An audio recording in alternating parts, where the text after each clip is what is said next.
The following is a presentation of Playfly Sports Properties. Man, I got it my hand in my bag. Buckeyes and trying to turn to the goal line. Puts the football over. Cause man, I got it swag. Man, I got it swag. My Hands to Gifty. He stopped him. He stopped him. You know I'm popping tag. Bad snap.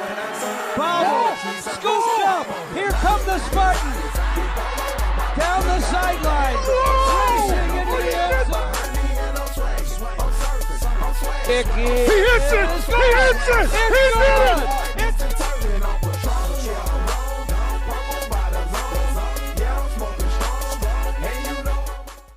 This is Sparta!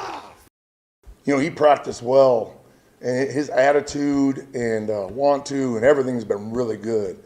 And Coach Reed's been talking about we need to get him in more, and he got him in there, and I thought he ran really well, ran hard, got extra yards, fought for extra yards, made some people miss, broke some tackles. So, in my opinion, he keeps practicing like that, playing like that, he's got to get more carries. Well, that was Coach Cap, and he was talking about Elijah Collins. I'm your host, Jason Strayhorn, along with my co-host, Otis Wiley, and Jehuu Caulcrick, and this is Sparta. We are now going to break down the preview for the Ohio State game, and I know we've been talking a lot about Elijah Collins and his effectiveness, guys. Going into the Ohio State week, it's going to be paramount that Michigan State is able to rush the ball on the ground, obviously. And, something came out today, a little message from the Twitter world. We're going to bring it up here, and it's from yours truly, Elijah Collins at Tufo Faux Show. He says, "And blessed." Now, what do you guys take of that message? The thing I take from that message is he got some reps in practice. He's in the game plan. That's what I took from that message. You know the game plan. You know how the week's going to shape out and everything. Wednesday, big practice. I think he was heavily involved in the game plan. That's why he's a little juiced right now because everyone's been, doing the talking. Feed Collins, let Elijah eat. And now I think he's going to get an opportunity to eat. Yeah, Jay, I think it's that's that time where you go look at the depth chart back in the day when he's like, oh, where's my name at? And it's at the top. Yep. It's like all that work that he's been doing. I mean, he's been a team player from day one. I mean, think about it. He took a seat back when Kenneth Walker came in. He was his biggest cheerleader. It was, like you said, running back by committee. But now I think the hard work is being recognized, not just internally, because I feel like one is like, why has he not played?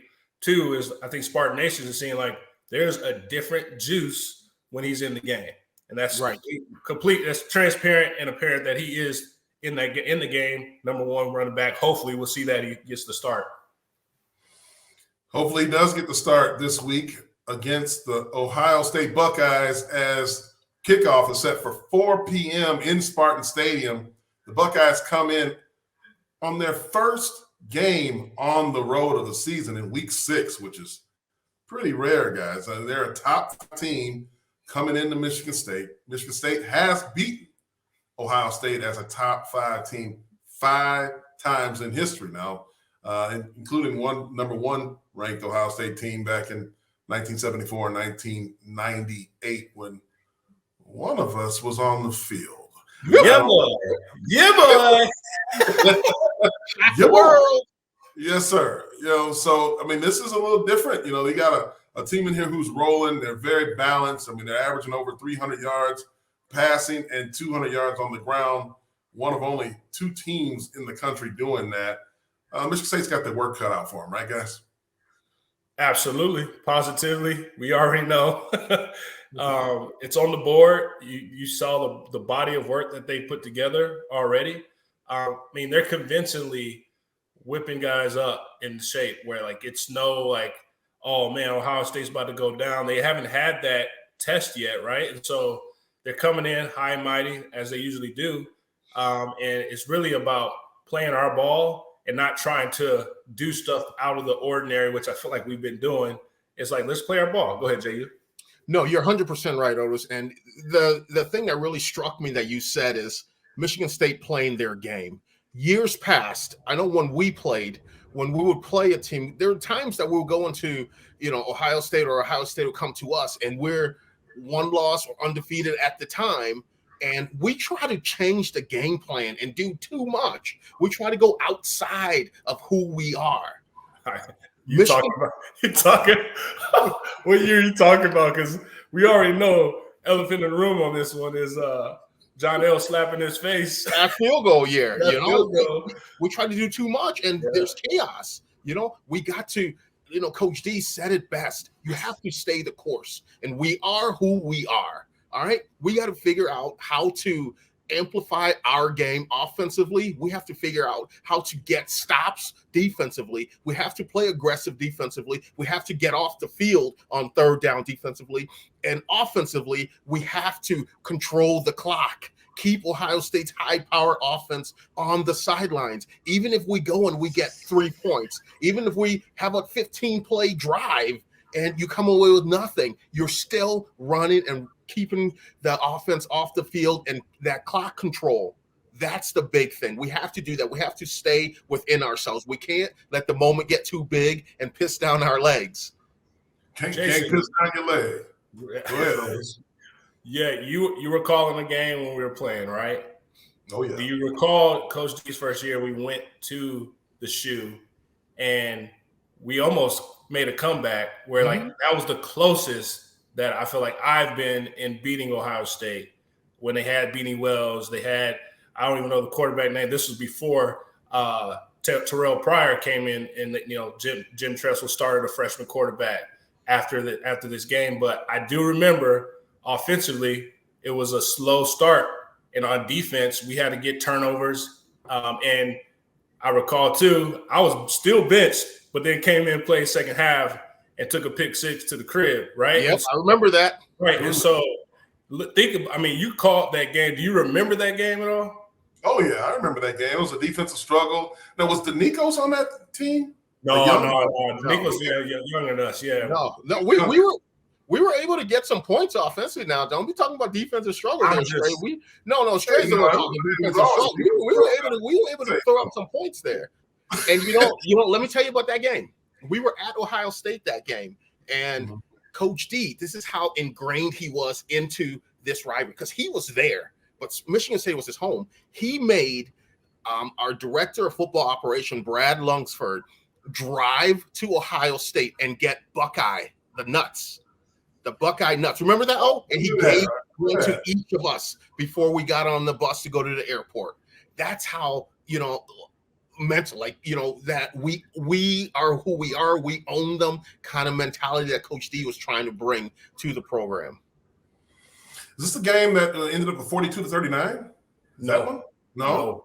This was like a 17-14 maybe, or even like 17-20. It was a close one because we almost had it, because we got another turnover. I mean, it was my fault, but I try to get greedy, not scooping. Like I try to scoop it and pitch it back to Irvin Baldwin, and he dropped it. But you think about, so this is when I knew Coach D'Antonio was the coach for us. So obviously being on the side with the Buckeyes, he's on our sideline, and he is talking cash money to Malcolm Jenkins Jr., man. I remember it to this day. Like Malcolm Jenkins out here talking crazy to Coach D, and Coach D's talking right back, man. And that's when I knew, like, man, like we're not going to back down anymore. We're going to play like usually they always are stacked. We're always it's not smaller team, but we weren't as nationally known. They were always nationally known. But this is where it was like, look, we're Spartans, man. We dress up, we practice the same, and we can compete at this level. Oh, I mean that. So yeah. So if it seems like a defensive struggle. Although JU doesn't want to admit that. It was. Like I just looked at the score. Game, pick sixes. He's taking the ball, trying to pass it back, but JU somehow says They scored a lot of points. Tell me. I looked at the score. My bad. Players mess up. I looked at the score. It was 14-3. Okay. Defensive struggle, but whatever. They had some dogs. They had Vernon Goldstein on that defensive line. Wise man once told me, never let the truth get in front of a good story. All right. That's a good story. Offensive juggernaut. Jehuu was all over the field, catching balls left and right, running up and down the field, and somehow Otis messed it up. Somehow. No. Wait, what was the score? What was it? 14-3. 14. No. Was it 2007? No. It wasn't. We got to figure this out. We got to figure this out here, Skip. 24-17. Yeah, 24-17. We had some points. Look, he's the only one. He's the only one on the podcast that beat him, though. Let's be like, pay homage to it. Like, tell us about that game, though. Yeah. So it was a November. It was a chilly November night. It was a chilly November night. 28.5-point underdogs. The young Spartan team went down there, led by guys like Bill Burke, who was a quarterback. Plexico Burris was our receiver, one of our main receivers. But it was really the defense and special teams, those guys that you don't like on special teams, kickers. A guy by the name of Paul Ettinger, I think it was 5 for 5 that night. Perfect. That helped Michigan State win that game. How many snaps? How many snaps? Did I have? How many plays? You remember how many plays did y'all go? Oh, probably 75 plays, somewhere in that neighborhood. But they had a guy by the name of Andy Katzenmoyer, who was this, they unretired Archie Griffin's jersey just for him. He was a linebacker. He was all world. And, people were like afraid of linebackers for whatever reason. But on the offensive line, if you're any good, what's a linebacker, bro? Linebacker ain't nothing, so – your boy had to handle Andy Katzenmoyer. The Big Cat was his name, right? We neutralized the Big Cat. Cedric Irvin was able to get off for some big plays on the ground. But the defense, man, Robert Smith, Julian Peterson, Eric Morris. We just had Ronaldo Hill on the back. That winning interception, right? Yeah. He had the game. Yes. That was a turnover in the ball game, late in the ball game when they got a fumble. Strip fumble and turned it over, and we went back out there. But I'm telling you, you know how that horseshoe is, right? And it's intimidating, it's loud, and you feel that pressure. Man, it felt like, the term band of brothers or guys are all together, and, we didn't hear it. It felt like we were all alone out there. Like it was like we were on a camping trip by ourselves, and all we needed to do was go through this and do what we know that we can do. It was like we just needed to execute. We didn't care about what was going on around us. Everything was clicking. When the kicker's kicking, the receivers are catching, the defense is clicking. Who can beat us, right? And then for me as a center, when we would break that huddle, I knew we were going to win. When we broke the huddle around early in the third quarter, and I think we were down by 2 scores or more. And you can hear that defense arguing with one another. I don't know if you ever heard this, guys. Have you ever been out on the field, you break the huddle, and you're lining up, and you see that defense, and they're pointing a finger and F-bombing this, and you're stupid, and they were doing a lot of that stuff. And I said, we got them. And, we still had about, 3 scores to go, but somehow, some way, we were able to pull it out. And I'm talking 100,000 people in that horseshoe. Quiet, man. It was just silent out there, bro. You seen 3 generations in the paper the next day, 3 generations, a son, a father, and a grandfather crying their eyes out because they lost. They were the number 1 team in the nation, and we had gone in there to beat them. And they just stayed there and just looked at us as we celebrated and danced. The coaches were dancing. Never seen coaches dance like that, man. You would have thought we won a national title, bro. It was crazy. Got some important like to see, man. Got some important questions for you. All right. What time was kickoff? Because I know it's a night game. I think it was 3:30. 3:30. Okay, so you got back in time. So, okay. How was the plane ride back? It was a fun play ride. I don't really remember it, but it was no adult beverages, I can tell you that. But it was when we arrived in Lansing Airport, man, the crowd. It was a crowd there, like a parade when we landed, and the people were cheering and just, I mean, the whole city was happy, right? The campus was happy. It was a different feeling, man. It was something magical. Okay. We look forward these guys to do again, right? So I still got to go. The people out there want to know the inside scoop here, okay? You know, we're not gonna sugarcoat it. So answer the questions, okay? So 3:30 game, 4:30, 5:30, 6:30, 7:30. You left, flew out by 8:39, 45-minute flight. You were back in East Lansing by 10:30. Which bar you hit up first? Midnight. You said midnight. It was midnight. So you still had 2 good hours. You still had 2 good hours out. We couldn't even get to the buses. There were so many people. By the time we got back to our dorms, I mean, it was after midnight. Guys were so everybody's like, where do we go? Where do we go? Like everybody kind of just hung around together. Nobody wanted to go to a bar. Everybody stuck together over in Cherry Lane. Cherry Lane. Cherry Lane make a man out of you, bro. It was a lot. It was fun, man. Those were fun times. You know, great memories, and hopefully, you know, we can see more of that. I mean, you guys have had big games, been a part of that yourselves. Right now, guys, let's go into This is Sparta inside look at Ohio State, brought to you by IHOP. The 2x2x2 breakfast combo equals one delicious meal. Enjoy 2 pancakes, 2 eggs your way, and 2 pieces of bacon for only $5, only at IHOP. Hurry in and enjoy this deal for a limited time. Dine in only. Price and participation may vary. Restrictions do apply. Well, fellas, look, last 2 meetings between Ohio State and Michigan State, Mel Tucker era. First meeting, COVID, eerie sight, no one in the stadium. Buckeyes come in led by Justin Fields. Man, and was it an ugly day to be on the field because Justin was on its stride, man. I mean, Michigan State had a tough outing.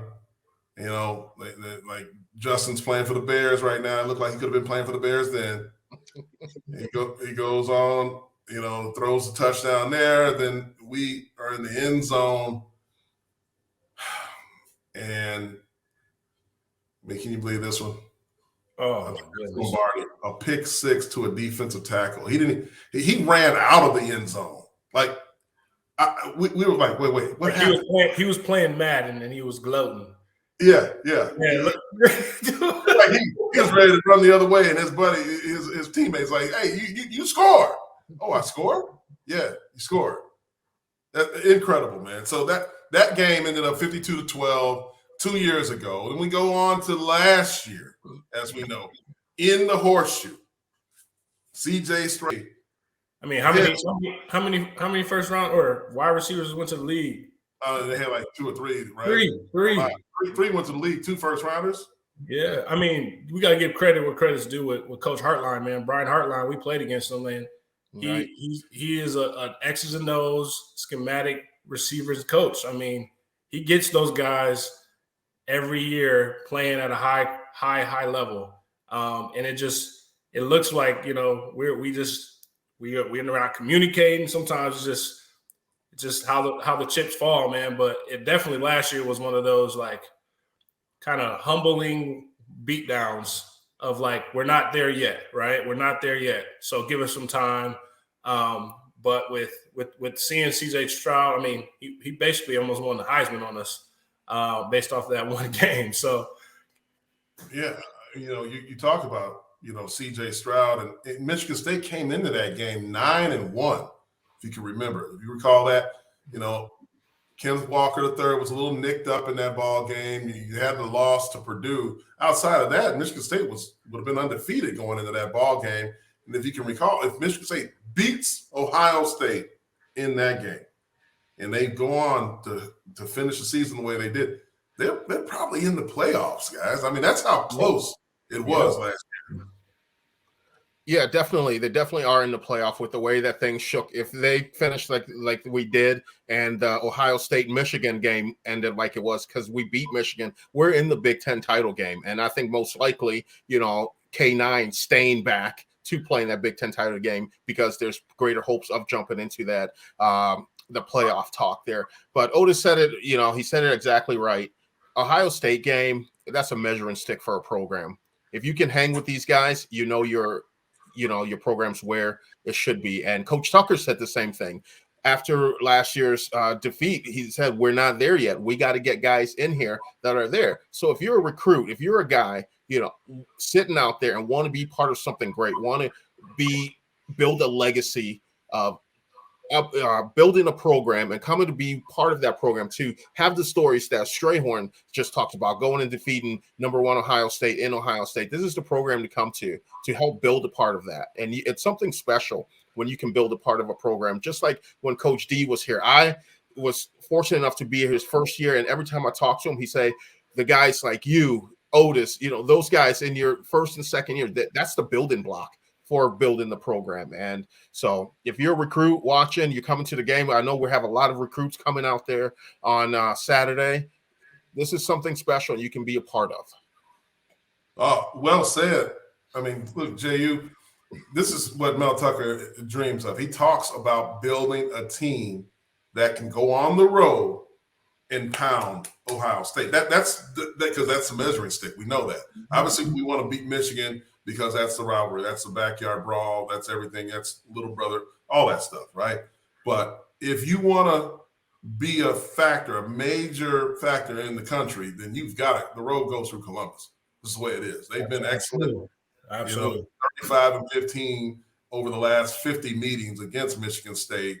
This is the 51st meeting. They've been very dominant. Right now, they're number 1 in the nation in scoring offense, number 1 in the nation in red zone offense. Their third down conversions, their defense, everything is clicking for Ohio State. Now, this is their first time being on the road. I know the Spartan faithful are down because Michigan State has lost 3 in a row. This is why we say it's so important to not give up your seats, because they will invade Spartan Stadium if you let them. So it's important to stand behind the guys. And look, they average, like we just said, 300 yards over in the air and 200 yards on the ground. So they have their work cut out for them to be able to stop that offensive machine that Ohio State puts out year after year. And their tight end's good even, Jehuu. I mean, they've got a guy. Hey, look, Otis, you're a safety. Why does that tight end get down that seam route and people just seem to lose them all the time? They got a tight end, Cade Stover, 3 catches over 30 yards.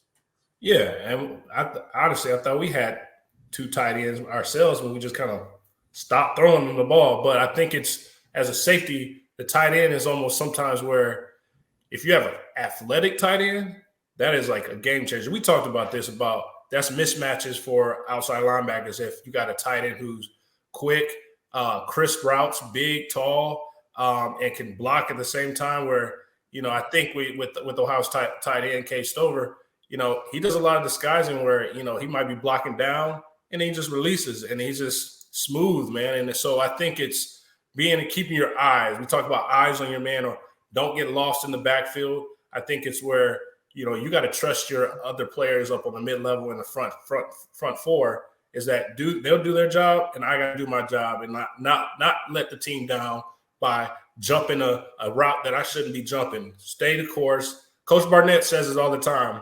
Be deepest of the deepest. If you're at the deepest of the deepest, you can always come up and make the play. But if you bite on a RPO or you bite on the run and it's play action, it's good riddance. Like, you're chasing.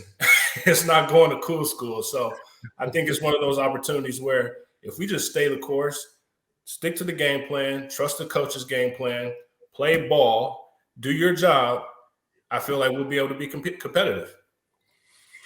Talking about taking the top off the defense, and that's exactly what Michigan State wants to stop Ohio State from doing. But speaking about Ohio State and the Michigan State rivalry, we have 2 guests that are coming on the show, and Boom and Dave Herron from Ohio. 2 brothers, one with Michigan State and Dave Herron, graduated in 06, was one of Bobby Williams' prize recruits coming in, right? Yes, sir. And then you have a younger brother that went on to the Buckeye side of things. Both guys are prides of Warren G. Harding High School that just pumps out a ton of players, man. I played with a couple of them. I always hear about Warren G. Harding, man. So great to have you two on the show, man. How you guys been doing? Hey, Jason. Hey, Otis. Hey, My man, hey, what's good? We have company. I had to break out the good necklace today. I got mine tucked I know you got the top button up. Boy, you always got the top button. tucked in there. You know what I mean? How you guys doing, man? Thanks for having us on, man. It's we really appreciate it, man, and excited to talk about some football and what the future is for our team and maybe his team. Man, that's a big baby, man. You know they always killing it, right? What's going on, fellas? How y'all doing, man? Good to see y'all, man. Good, man. Thanks for coming on. Appreciate you. For sure. It's all love, man. He started where he first started at. Truly was at Michigan State. Yeah, I mean, he was hosting. He would be on campus with me in the summertime. He would come up there in the summer, and he would be with the fellas. So what happened? Fellas, boom, what happened? Did Jay not treat you right? What's up? Took him to too many damn hall parties. Listen. I had to make a business decision. Business decision. We know. Hey, good time though. Hey, great time. I tell you that. How is that though? Like, so what went into that decision, right? You got a brother that's balling in East Lansing. You coming up there, you got the the vibe going with the fellas on the team, and then here comes Ohio State with an offer you can't refuse. Was that a difficult decision for you, or it was just like, hey, bro, I gotta do this? Well, I mean, hey, look, keep it real too. Keep it real. I'm gonna keep it a buck.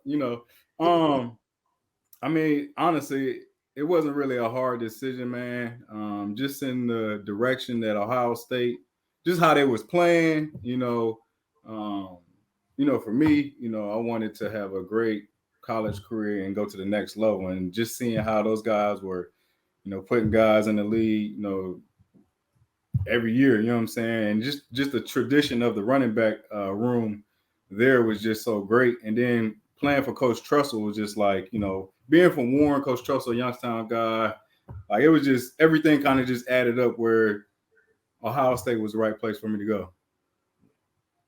How about you, Dave? How was it like? Like, did the coaches give you grief? Like, hey, man, you couldn't even get your brother here? Oh, you already know. Every time I walked into my meeting room, I was just like, I had my brother, and I also had my cousin who played at the other school up the street, right? And Prescott Burgess. So they were definitely on me about getting one of them to Michigan State. At the time, I would. You be real. He was like, I'm gonna be real with you. I just at the time we didn't know what the future was going to hold, So yeah. I thought it was a better, like my brother said, I thought it was a better business decision for him to stay home and build his reputation in the state of Ohio. I take nothing away from it. I mean, if he would have came to Michigan State, I thought it would have been great for him. He would have added to the running game, which we always have had good running backs. Yeah, for sure. So I believe he would have been able to add to that. But at the time, and with our situation around 04, 06, as a loving brother, I didn't want him to have to come into that situation. So I told him it was best for him to go to Ohio State, and it would benefit him for life. Mm-hmm.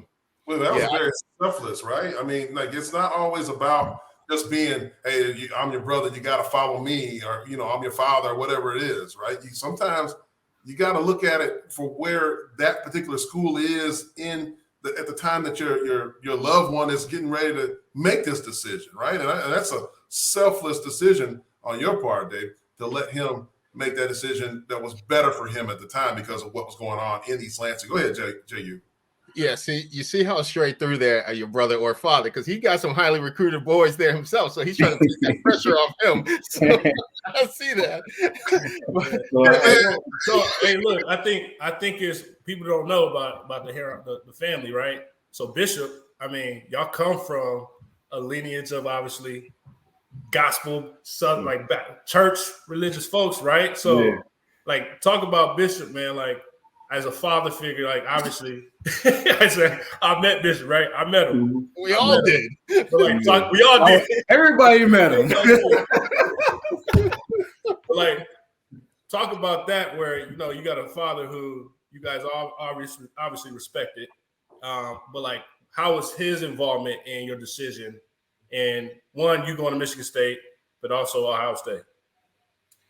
For me, I think that through my experience, I was able to help them with making that decision as far as me going through college already and playing in the Big Ten, playing against all those major programs, playing against Ohio State.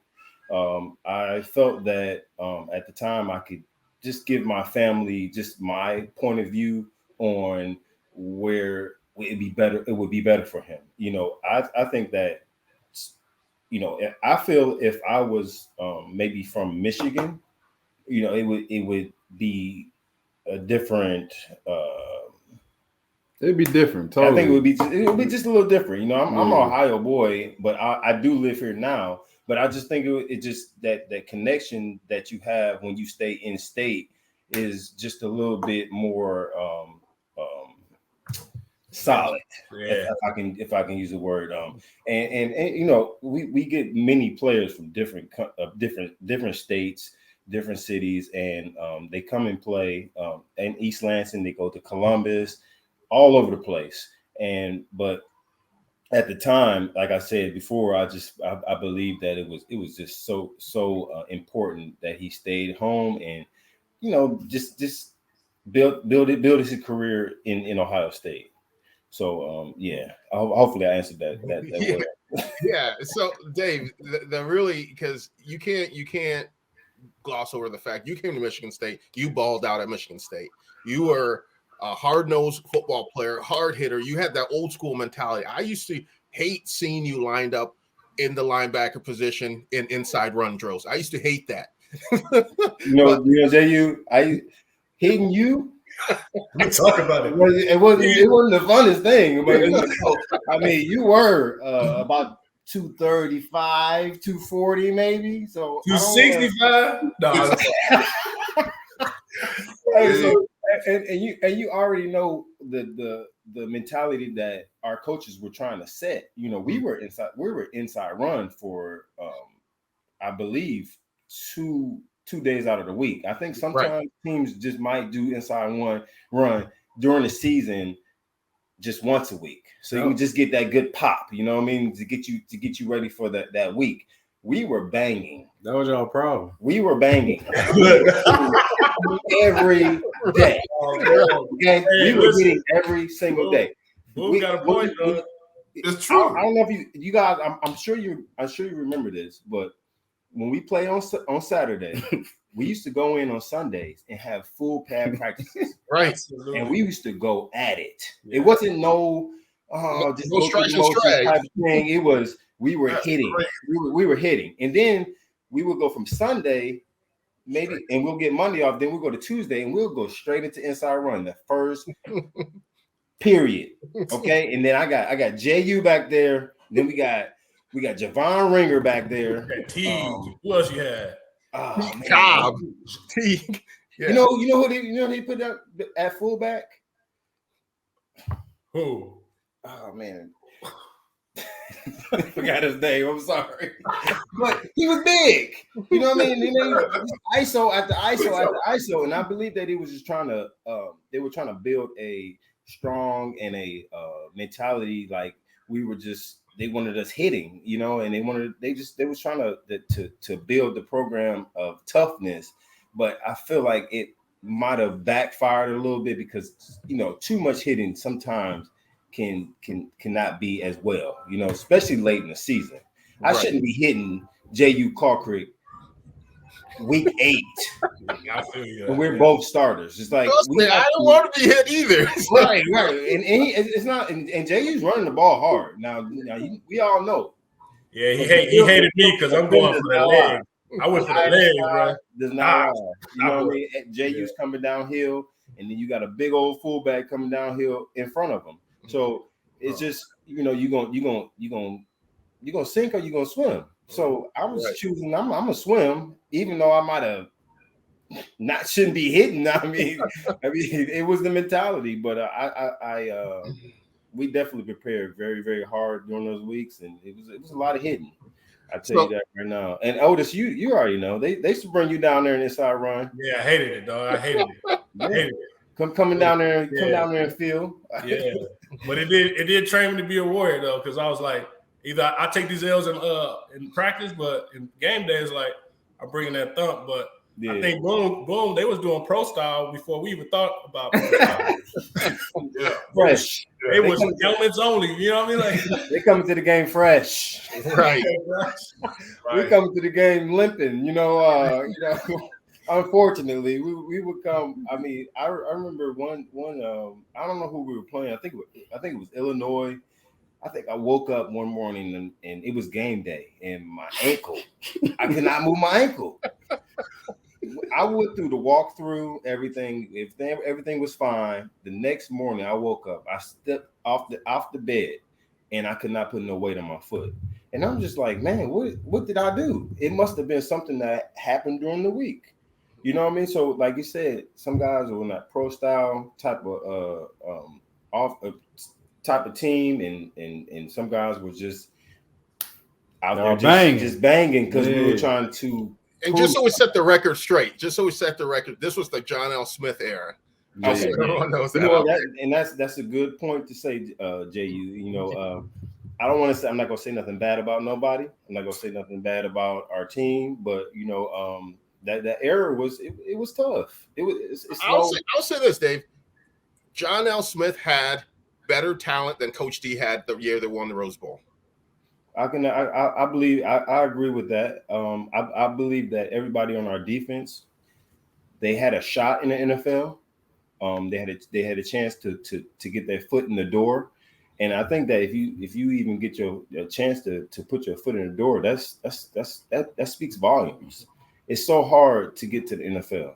I mean, it's you can be a starter for 4 years and you can ball out, and it's just one person liking you and another person not liking you, and it's that small of a margin that you can get there. So I commend everybody who got to make it. I commend even the guys who didn't make it, because just because they didn't make it, that don't mean they couldn't have played.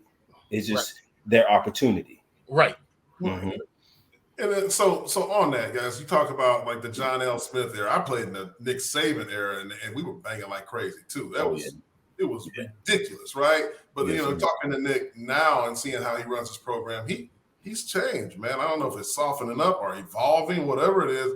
He runs the more. Game changed though, you know. The game has changed. Speaking of that, boom, right. So the game has changed, right? Let's go back to your days, playing days at Ohio State. Okay, you were involved in some of that, whatever the scandals crap. They suspended you for, I don't know, some tattoos or something, right? You and Terrell and them. Something was going on at Ohio State. I mean, it was a lot of stuff, you know. A lot of stuff. Yeah, they put a name on it, but yeah. Talk about that. Like, so you went through that pain, right, as a player at Ohio State, and then now looking at what today is with NIL, right, where it's just basically the wild, wild west. As long as you disclose that you're getting paid for whatever reason, then everything's okay. So how do you feel as a person who was penalized, right, as a player in college, now seeing guys, hey, it's free willy?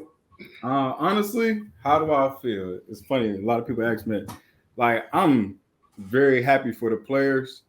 I'm happy that they've changed the rules, man, because guys deserve it. I mean, when you bring in millions of dollars to the university, a lot of people don't even know, like, the football team is paying for most of all the sports. You know, all the facilities, all the buildings that's going up, all the construction that you're seeing. That's from the guys that's putting the work in on the field. So, you know, I'm very happy to see guys, you know, have an opportunity to, you know, make money off their names, you know, make money off what they're doing, you know, because, you know, for a guy like myself who got in trouble for it, I mean, it's just crazy. I mean, it's to think that, you know, what we were doing now is like guys get basically praised for it. You know what I'm saying? You getting paid for it. So it's like, it's tough, you know. Am I upset? I mean, I'm happy for the guys who, like I said, they're able to make money now, but am I mad? Of course I am. You know, I feel a certain type of way. You know, we could have got, hey, I could have made I'm probably mad. a lot of money. I'm mad.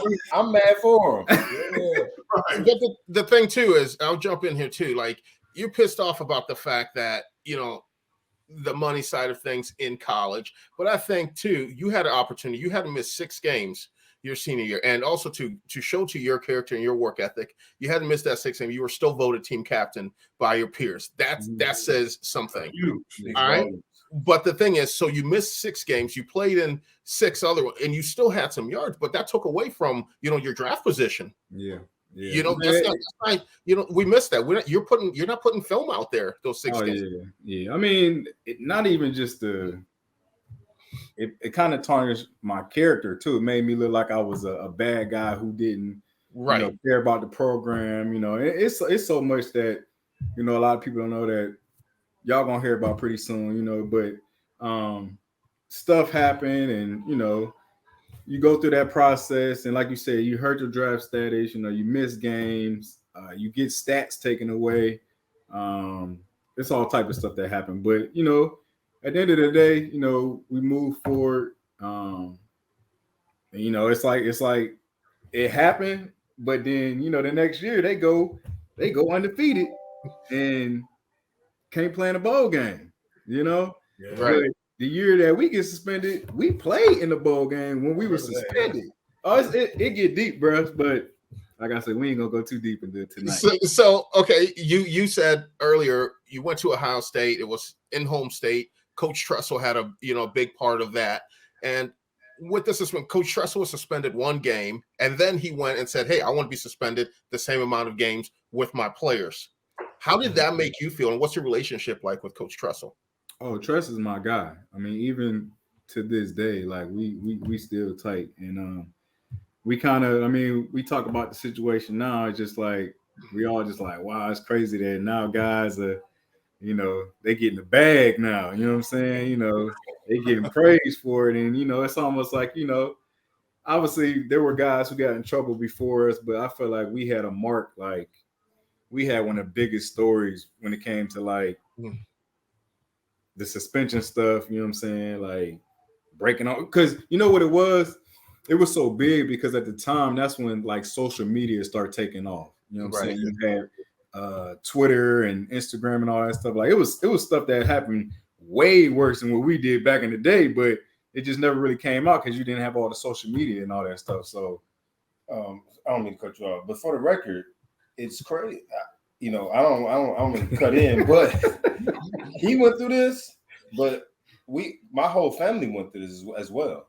The NCAA were very, very. The investigation was like FBI like. Nice, yeah. So they tapped into our family. They tapped it. It touched just not only Boone, but it touched us all in a certain way, and it was so devastating. Not devastating, but it was sad. It was tough, bro. It was hard. And this happened. He might not talk about more than I do, but this happened with the situation that happened his freshman year. This didn't come out until his senior year. So yeah, all those years that they could have handled it. I feel like if they would have handled it correctly, all the suspensions wouldn't have been as large. You had, I think it was 6 players or 5 players. Man, it was you had a few, like, so you had 5 guys who had got, originally it was 5 games. So I got suspended twice actually. Some guys got suspended. A couple of us got suspended twice. But for the most, it was 5 guys. We got the original was 5 games. I ended up getting 6 games. Posey got 9 games. Terrell Pryor ended up lost the season. He wiped up out of there, you know. So that was another thing. You know, I come back, I play the next 6 games, and I'm playing with even though my boy was a dog, Braxton Miller, he a true freshman. You know what I'm saying? We get a new, like, you know, Fickle becomes the interim head coach. Like, that year was just crazy, man. Like, it's crazy because I never had the chance to play against Michigan State. Never had a chance to play against Michigan State. And I was looking forward to it. You know, I wanted my brother to get off, but I didn't want him to win. I'm a Spartan dog all the way. You know, I would love for him to get off, but not too much where he win the game. Yeah. So let's talk about that. So in-house rivalry, right? Like, so when we do play every year, like, tell us about what goes on. Like, are y'all talking cash money, or we talking like friendly wage, brotherly wagers, or like we out here talking like y'all don't talk to each other, like it's like that team down the road or up north? Like, how we doing it? Well, hold up, Jason. You might not know me as good as Otis and Jehuu. I know you know me. I know you. Yeah. But I played with Jehuu. I played with Otis. What you think?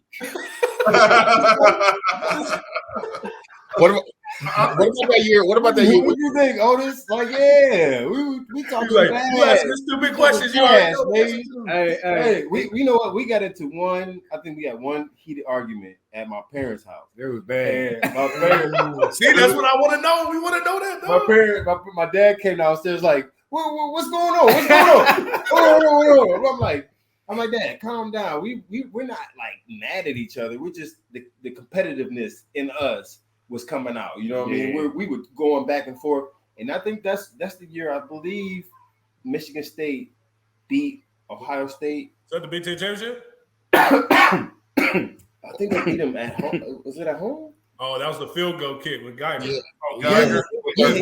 Backup quarterbacks. Hey, you know, I was talking. It was like Debo. Hey, we have finally got that win was so important. That win was so big, and I was just smiling from ear to ear, man.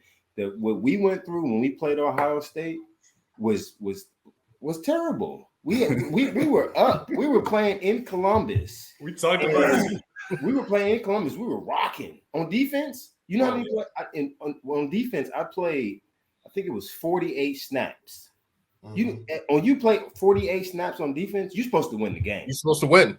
Yeah. You're not on the field. You know what I mean? And their offense is not on the field. We were going 3 and out, and just that momentum is crazy. Once that field goal was blocked, it was all down here from there. So I mean, it's so important that, you know, having that family. I won't call it a rivalry, but just going back in competitiveness. You know, we've always been competitive as even as younger kids. I'm 5 years older than him, but he was always with me. Yeah. So he was always with my friends, and he was always with older guys. So he had to be competitive. He had to level up and be able to hang with us. So and I wasn't giving him no slack. Yeah. So, you know, I was a big bro. Yeah. And I still am big bro. I mean, you know, growing up, you know, it's you want to hang with me, then you better come correct. Let's talk about that a little bit. So you spent, 6 years in the league? 5 or 6 years? It was 4. 4, okay. Well, yeah, it was 4 years. I went into my 5th year and got released into going into my 5th year. But, I'll tell you the truth. I wanted to stay in the league because I wanted to play against my brother or play with him. More play with him than play against him. So my goal was, I didn't get to play against him in college, of course, because of the age difference. But I knew that I would have a chance to maybe play against him in the NFL. But it didn't work out, but maybe it was a good thing because I didn't want to have to put him down like that. So see. Now, I got to see for the running backs on here now. So okay, we don't go down that easy. Jehuu, you already know. But I know too though, because then you you come down here and you gave me many headaches in that inside run period. So boom. You looking up to your big brother? He's in the league. Did that help you, give you a leg up when it was time for you to get to the NFL level and play because you knew what Big Bro went through? Oh, absolutely. I mean, it ain't even just. It started back from when I was in middle school, man. Like you said, we come from a rich football town, you know, at Warren G. Harding, and like just watching, you know, my brother, Marius Claret, you know, just to name just those two. You know, I used to be a water boy for these guys, so I used to go to all their practices and just to watch them work, man. It was just like, man, like if this is what I want to do, like I got to be doing what they doing, you know. So, and then like you said, just having him in the league at the time when I was playing, you know, just to be able to just like ask questions and just, you know what the grind is like. You know, obviously once I got my own position, you know, I knew like, all right, this what it's like, this what it's gonna take to get there, you know what I'm saying? And then obviously going to Ohio State, you know, and you seen pretty much every guy that's before you go to the league. I mean, it's just like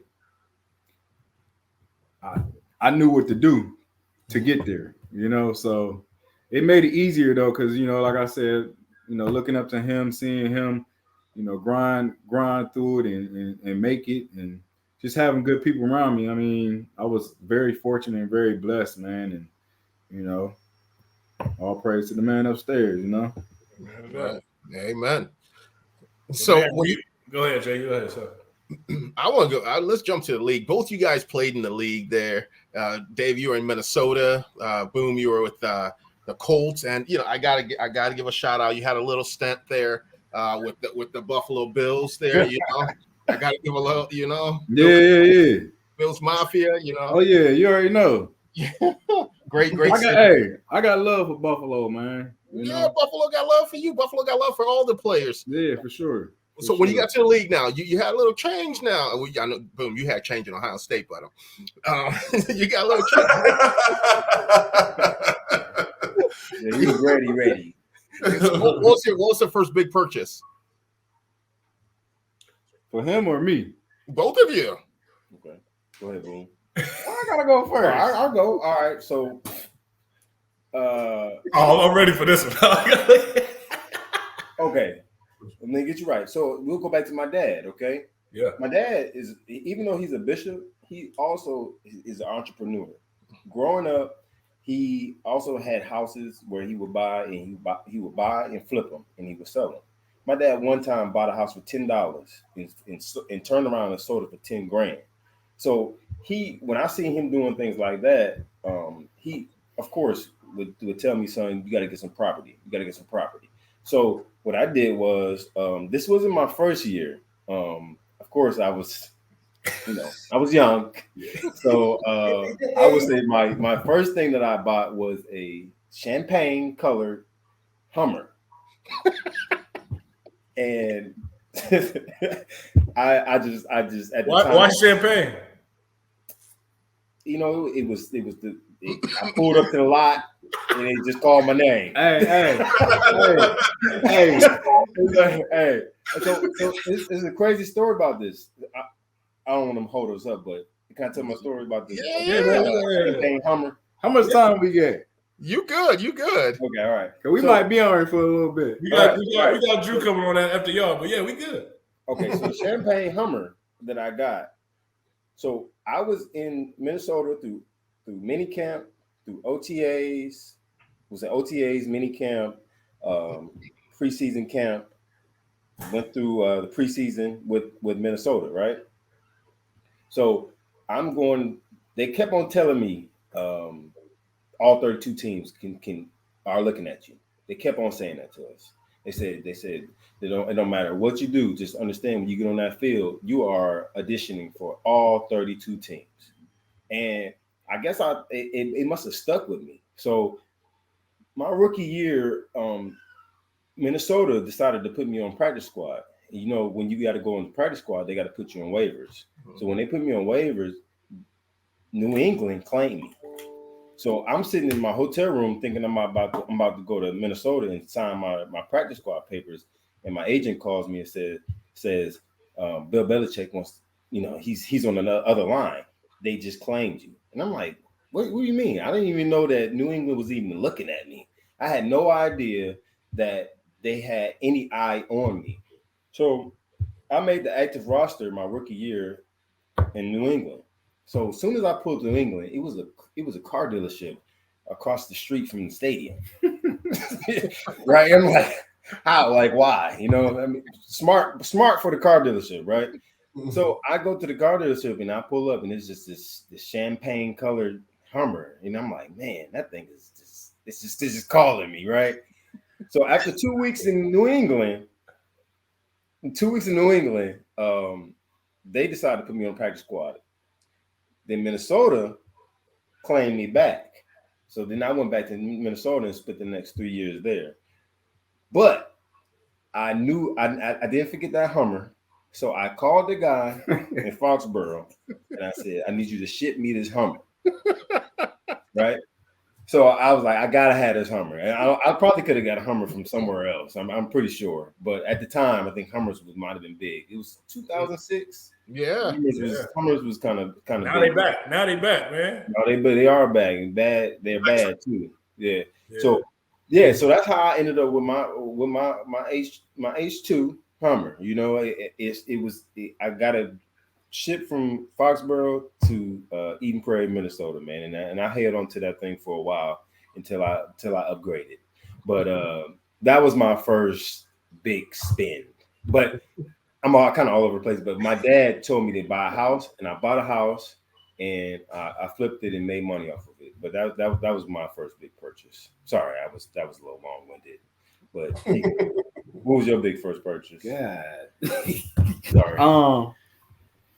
So I ain't even do nothing crazy, to be honest with you. The car that I had in college, Facts. I ended up just getting some I had a Charger at the time.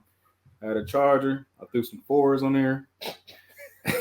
Threw some 4s on my Charger. I got a wrap matte black.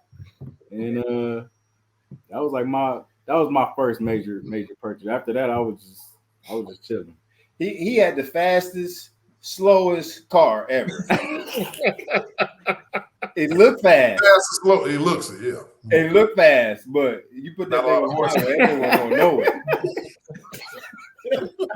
Safety. I tease him to this day about that car, man. He had the 2 exhaust pipes. Only one had the real exhaust. I'm like, how does that even happen? I think though, from me being in the NFL for a few years, I also was trying to give him some information about how to just be smart with your money and make sure that you don't just blow it all on stupid stuff. So I think that that helped out, yeah. And I'm hoping that I was a good example. Yeah, I mean, to look up to. Life was pretty good in college, like I say. So once I got to the league, it was like, you know, you took a pay cut. Hey. It's funny that you say that because as soon as I got to Cincinnati, bro, it was better. You had better facilities, right? Yeah, it's crazy. So before we let you guys jump off, real quick, what's the keys to beating Ohio State this weekend, Dave? It starts up front. That's it, and I've been watching for the past couple of weeks. I think that our offense line and our defensive line, they need to get a little bit more active. In just in my opinion, I see guys getting blown off the ball, and backed up. We're running the ball and we're getting stood up as offensive linemen. I watched the Washington game and I don't remember seeing a sack. So I did attend the Akron game, and they were active. They were getting after the quarterback. I think one guy, I forget his name, but he had four sacks. Kobe Windman. Yeah. He had 4 sacks. It's time to bring that noise this weekend. You know, if we really want to turn the season around, this is the perfect weekend to do it. You want to do it against a top ranked team, and you want this is the time to shine. When I was playing, I knew that when we played Ohio State, when we played Michigan, we played Penn State, Iowa, those top teams back when I was playing, Notre Dame, that's time to show up. Yep. And if you want to play at the next level, you want to show up in those games. Games. Those are where the recruits, the scouts are going to be at those games. They're going to be looking at both teams, and you need to put yourself apart from everybody else. So for me, that was coming up playing. I just knew these are money games. If you think about it, you're not getting the money now, but in the future, this is where you make your money. If you ball against Ohio State, if you ball against Michigan, if you ball against Notre Dame, you're going to get some recognition. They're going to see you. Right. So, yeah. What do you say? Yeah, what's the key to beating Ohio State? Trying to put you on the spot, man.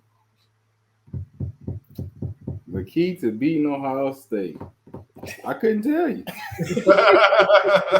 I couldn't tell you. When you So what do you think? How do you think the game's gonna go from your perspective?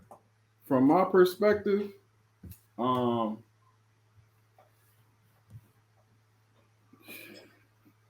speak your heart. Speak from your heart. Oh, I know, yeah. That's what you say in church, like you know, like in my opinion, I think I don't even know if Travion is playing this week, but I know he didn't play last week, but he didn't play last week. But he definitely one you got to worry about.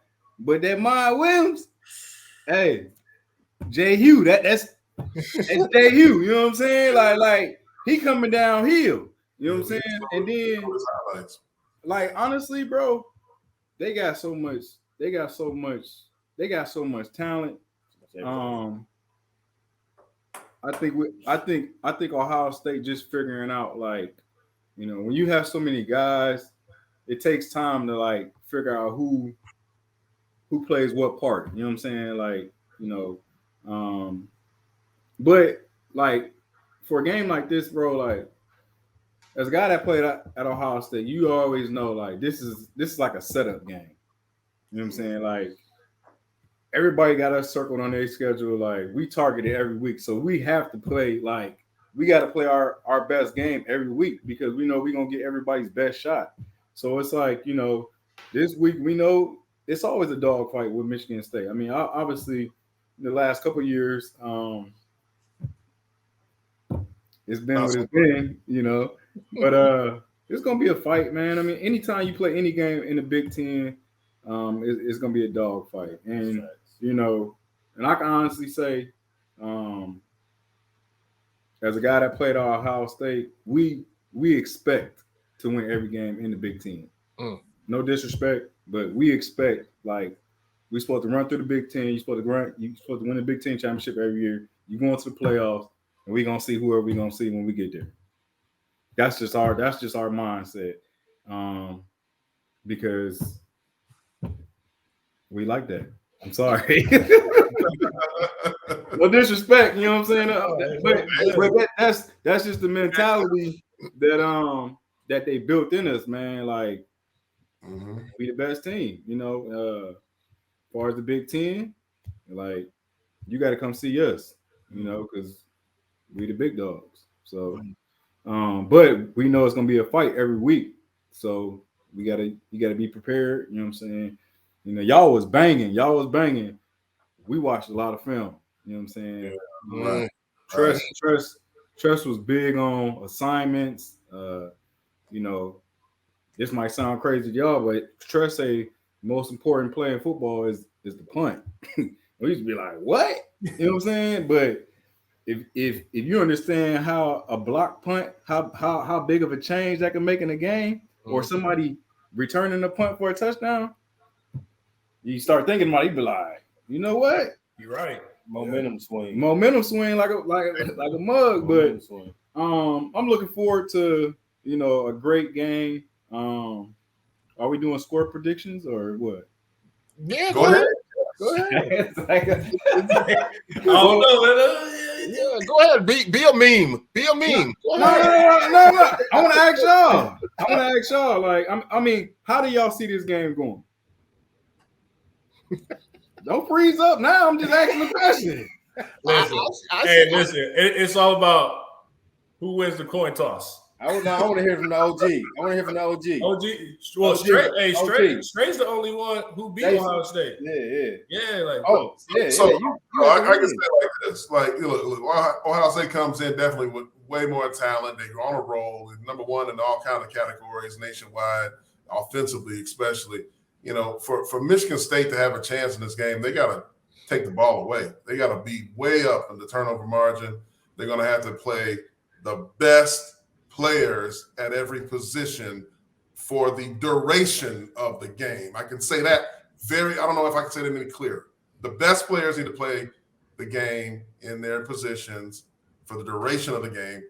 And, the crowd needs to be into it too. You got to make this an intimidating place to play.